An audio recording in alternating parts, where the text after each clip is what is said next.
AES en révolte, comment Traoré, Goïta et Tiani défient Trump et redessinent la géopolitique mondiale. Le monde est en pleine mutation, et le Sahel africain est au cœur de cette transformation.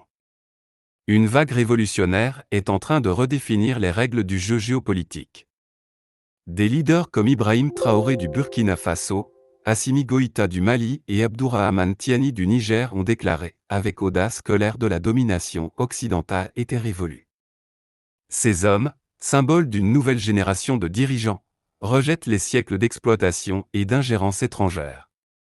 Leur ascension marque un tournant historique pour l'Afrique, un continent longtemps traité comme un simple pion dans l'échiquier mondial. Leur message est clair, l'Afrique doit reprendre le contrôle de son destin. Cette nouvelle dynamique a stupéfié les puissances occidentales, qui voient leur influence s'effriter dans une région stratégique. Comment les États-Unis, sous la direction de Donald Trump, réagiront-ils à ce changement? La réponse à cette question pourrait redéfinir les relations internationales pour les décennies à venir. Pour comprendre les actions audacieuses des dirigeants sahéliens, il faut remonter à l'histoire coloniale de l'Afrique. Pendant des siècles, le continent a été pillé pour ses ressources, or, diamants, uranium, et aujourd'hui lithium. Ces richesses ont alimenté la prospérité des nations occidentales, laissant les populations locales dans la pauvreté.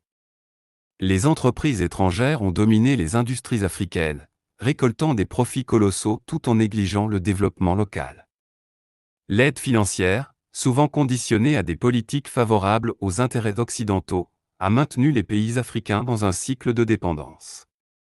L'ingérence politique, avec des coups d'État et des changements de régime orchestrés, a exacerbé cette situation. Pour les dirigeants comme Traoré, Goïta et Tiani, cette histoire n'est pas un lointain souvenir, mais une réalité vivante qu'ils sont déterminés à surmonter. Leur combat est celui de la souveraineté, de la dignité et de l'équité. À seulement 34 ans, le capitaine Ibrahim Traoré est devenu une figure emblématique de la résistance africaine. Arrivé au pouvoir en 2022, il a immédiatement pris des mesures radicales pour affirmer l'indépendance du Burkina Faso. L'une de ses premières décisions a été d'expulser les troupes françaises, accusées de ne pas protéger le pays contre la menace terroriste. Traoré a ensuite renforcé les capacités militaires du pays en signant des accords avec la Russie.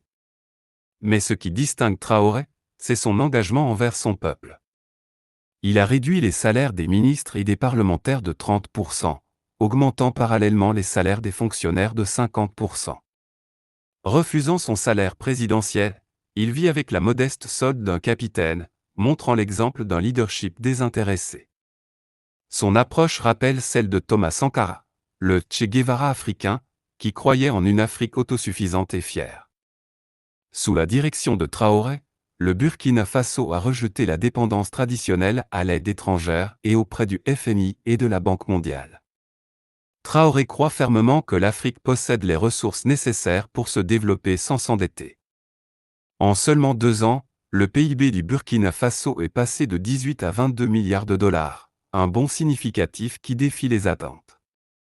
Traoré a introduit une initiative révolutionnaire, un fonds national alimenté par les contributions des citoyens. Ce fonds finance des projets d'infrastructures critiques, réduisant la dépendance au financement extérieur. Cette approche innovante montre que l'Afrique peut se développer sans tomber dans le piège de la dette.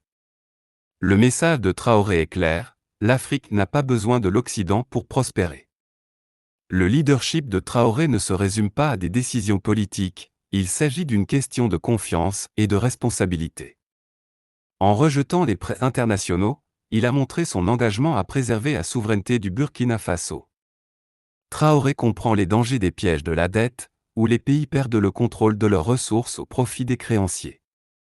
En encourageant les citoyens à investir dans leur pays, il a créé un sentiment d'unité et de fierté nationale. Les projets de développement ne sont plus imposés de l'extérieur, mais financés et réalisés par le peuple lui-même.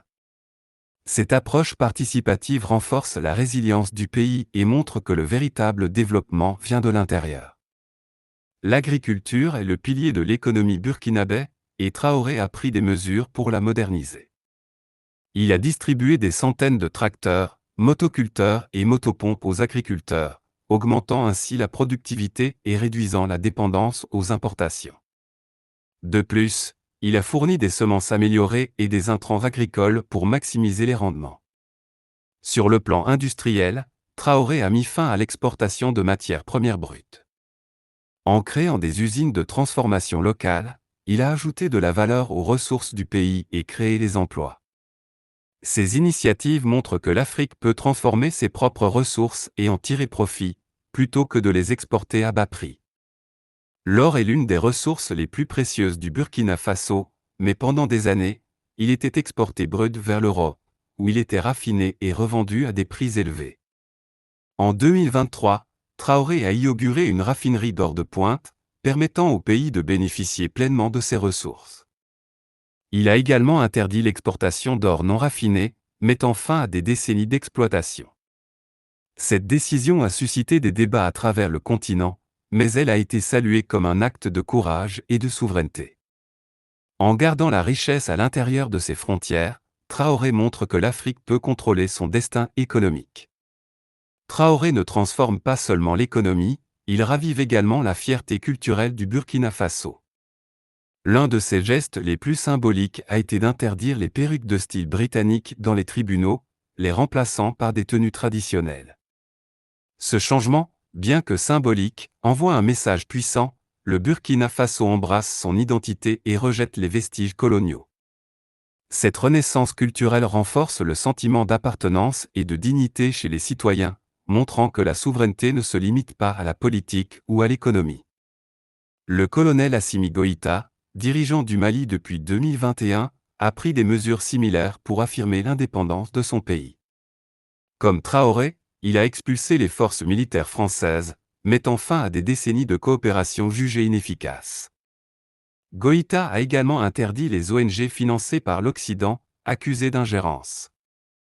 En s'alliant avec la Russie et le groupe Wagner, il a renforcé les capacités de sécurité du Mali. Ces décisions montrent que le Mali refuse de se laisser dicter sa conduite par le général Abdourahmane Tiani, arrivé au pouvoir au Niger en 2023, a choqué le monde en mettant fin à la coopération militaire avec les États-Unis. Il a dénoncé les déséquilibres de cette relation, notamment l'absence de compensation pour la présence des troupes américaines. En se tournant vers la Russie, la Chine et l'Iran, Tiani a tracé une nouvelle voie pour le Niger, basée sur le respect mutuel et la souveraineté. Ces actions montrent que le Sahel est en train de redéfinir son rôle dans la géopolitique mondiale. Le monde est en pleine mutation, et le Sahel africain est au cœur de cette transformation. Une vague révolutionnaire est en train de redéfinir les règles du jeu géopolitique. Des leaders comme Ibrahim Traoré du Burkina Faso, Assimi Goïta du Mali et Abdourahmane Tiani du Niger ont déclaré avec audace que l'ère de la domination occidentale était révolue. Ces hommes, symboles d'une nouvelle génération de dirigeants, rejettent les siècles d'exploitation et d'ingérence étrangère. Leur ascension marque un tournant historique pour l'Afrique, un continent longtemps traité comme un simple pion dans l'échiquier mondial. Leur message est clair: l'Afrique doit reprendre le contrôle de son destin. Cette nouvelle dynamique a stupéfié les puissances occidentales, qui voient leur influence s'effriter dans une région stratégique. Comment les États-Unis, sous la direction de Donald Trump, réagiront-ils à ce changement? La réponse à cette question pourrait redéfinir les relations internationales pour les décennies à venir. Pour comprendre les actions audacieuses des dirigeants sahéliens, il faut remonter à l'histoire coloniale de l'Afrique. Pendant des siècles, le continent a été pillé pour ses ressources, or, diamants, uranium, et aujourd'hui lithium. Ces richesses ont alimenté la prospérité des nations occidentales, laissant les populations locales dans la pauvreté.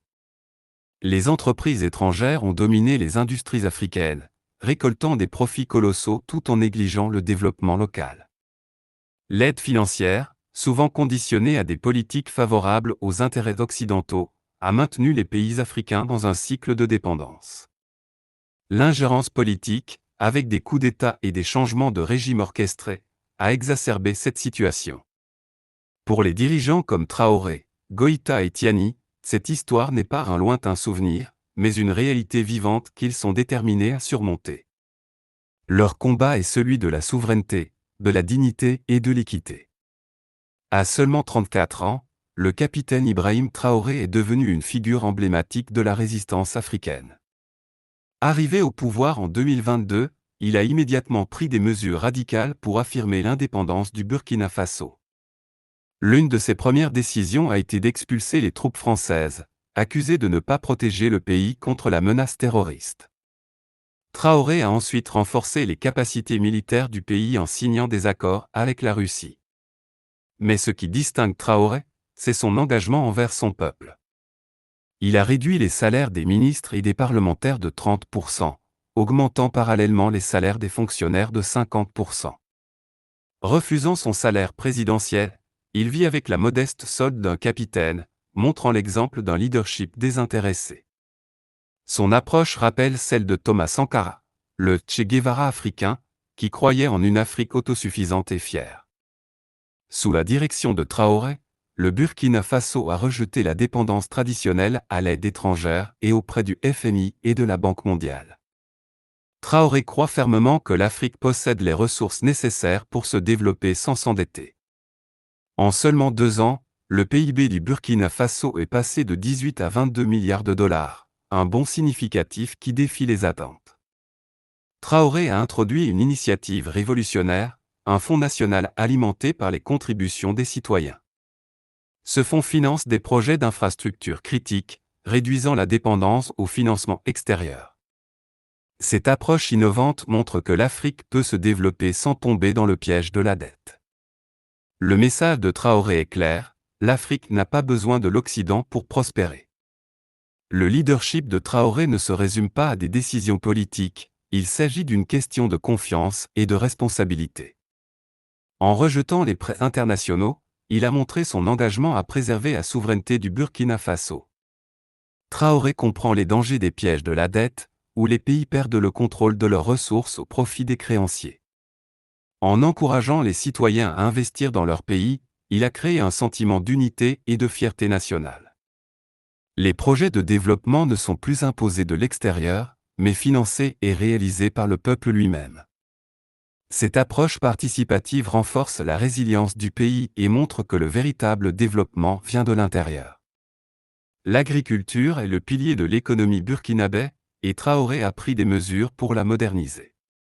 Il a distribué des centaines de tracteurs, motoculteurs et motopompes aux agriculteurs, augmentant ainsi la productivité et réduisant la dépendance aux importations. De plus, il a fourni des semences améliorées et des intrants agricoles pour maximiser les rendements. Sur le plan industriel, Traoré a mis fin à l'exportation de matières premières brutes. En créant des usines de transformation locales, il a ajouté de la valeur aux ressources du pays et créé des emplois. Ces initiatives montrent que l'Afrique peut transformer ses propres ressources et en tirer profit, plutôt que de les exporter à bas prix. L'or est l'une des ressources les plus précieuses du Burkina Faso, mais pendant des années, il était exporté brut vers l'Europe, où il était raffiné et revendu à des prix élevés. En 2023, Traoré a inauguré une raffinerie d'or de pointe, permettant au pays de bénéficier pleinement de ses ressources. Il a également interdit l'exportation d'or non raffiné, mettant fin à des décennies d'exploitation. Cette décision a suscité des débats à travers le continent, mais elle a été saluée comme un acte de courage et de souveraineté. En gardant la richesse à l'intérieur de ses frontières, Traoré montre que l'Afrique peut contrôler son destin économique. Traoré ne transforme pas seulement l'économie, il ravive également la fierté culturelle du Burkina Faso. L'un de ses gestes les plus symboliques a été d'interdire les perruques de style britannique dans les tribunaux, les remplaçant par des tenues traditionnelles. Ce changement, bien que symbolique, envoie un message puissant, le Burkina Faso embrasse son identité et rejette les vestiges coloniaux. Cette renaissance culturelle renforce le sentiment d'appartenance et de dignité chez les citoyens, montrant que la souveraineté ne se limite pas à la politique ou à l'économie. Le colonel Assimi Goïta, dirigeant du Mali depuis 2021, a pris des mesures similaires pour affirmer l'indépendance de son pays. Comme Traoré, il a expulsé les forces militaires françaises, mettant fin à des décennies de coopération jugées inefficaces. Goïta a également interdit les ONG financées par l'Occident, accusées d'ingérence. En s'alliant avec la Russie et le groupe Wagner, il a renforcé les capacités de sécurité du Mali. Ces décisions montrent que le Mali refuse de se laisser dicter sa conduite par des puissances étrangères. Le général Abdourahmane Tiani, arrivé au pouvoir au Niger en 2023, a choqué le monde en mettant fin à coopération militaire avec les États-Unis. Il a dénoncé les déséquilibres de cette relation, notamment l'absence de compensation pour la présence des troupes américaines.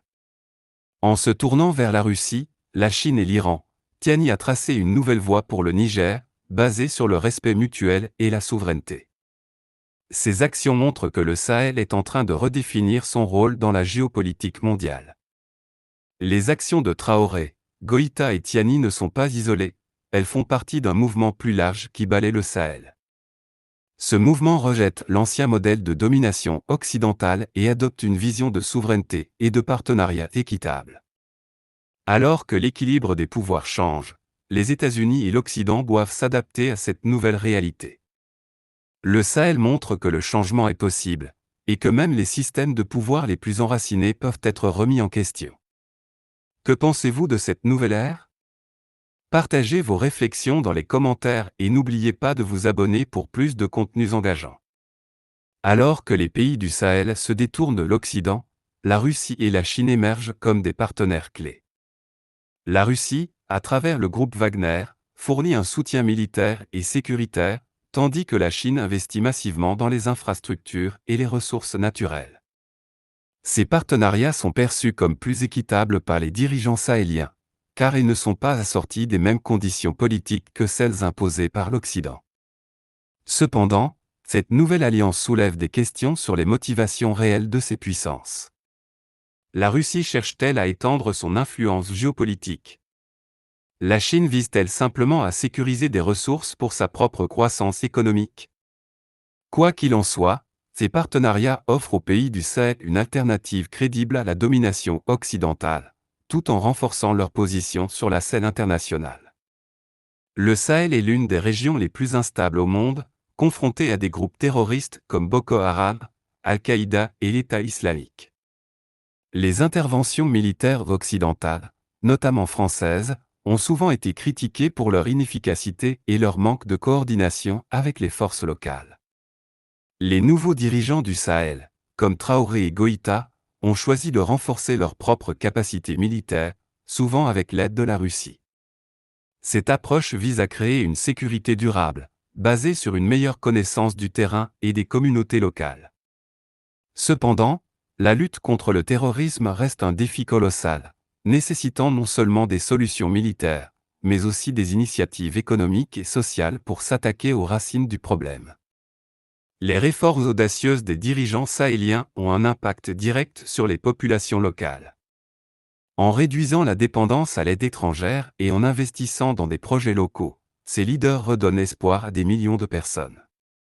Les initiatives comme le Fonds national au Burkina Faso permettent aux citoyens de contribuer directement au développement de leur pays, renforçant ainsi leur sentiment d'appartenance. Cependant, ces changements ne se font pas sans difficulté. Les populations doivent s'adapter à de nouvelles réalités économiques et sociales, et les résultats ne sont pas toujours immédiats. Malgré ces défis, l'engagement des dirigeants envers leur peuple est un signe fort d'espoir pour l'avenir. Les actions des dirigeants sahéliens ont suscité des réactions variées sur la scène internationale.